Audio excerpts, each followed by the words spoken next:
Hello, this is Grant19468. I like to post things that haven't been done by 20,000 other people and is slightly unique. And this is something that I really didn't find anywhere else. So one of the debates that always comes up in camper forums is whether to use a floor jack or a bottle jack. And the argument against a floor jack is because if it's on gravel, dirt, mud, and those kinds of things, you can't really use it that well. The challenge is, for instance, I have a big F350 dually.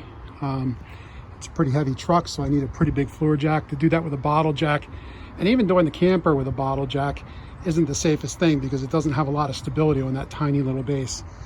So I feel a floor jack is a lot more safe. So I kind of stole this idea from what a lot of the four-wheel drive guys do. You'll actually see this. I think Jegs maybe sells one.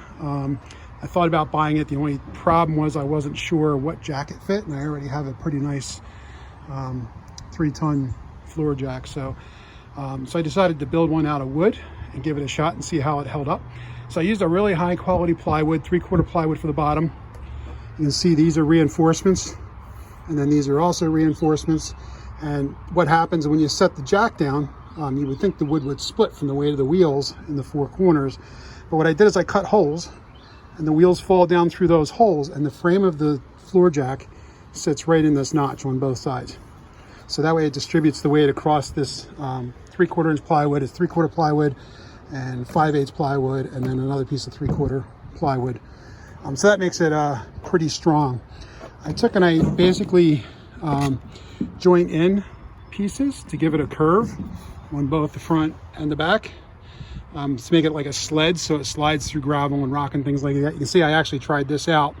One modification I'm probably going to do is I will probably put some sheet metal on there and wrap it around the sled here just to keep it from mooring up so much. But it worked pretty good. I'm actually gonna, these lugs actually fit up through these, and the purpose of that is so that when I push it under or pull it out, I don't pull the jack up off of this board.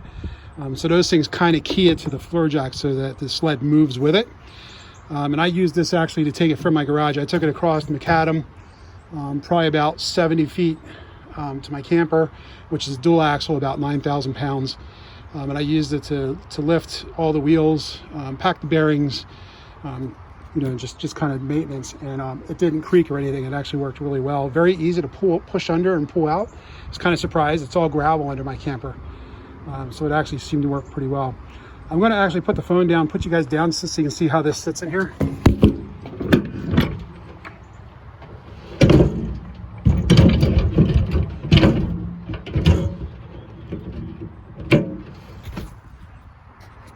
So I have it sitting in here so you can see the wheels line up with the openings. These are those keyed spots that key the sled to the floor jack to pull it in and out easy. And then these are also cut out so that the wheels poke down. And you can see that the frame of this is sitting right on to that piece there so that it distributes the weight really well. So I kind of think, it would have been nice to buy the aluminum one already made, a lot easier. Probably even stronger than this, but I hope to not use it very often. But I did use it here in the driveway doing maintenance in the bearings, and it worked really well, actually better than I thought. So just a thought for you guys. Of course, if you can buy the floor jack that goes with that sled that they sell, that's probably really excellent too. So, all right, thank you.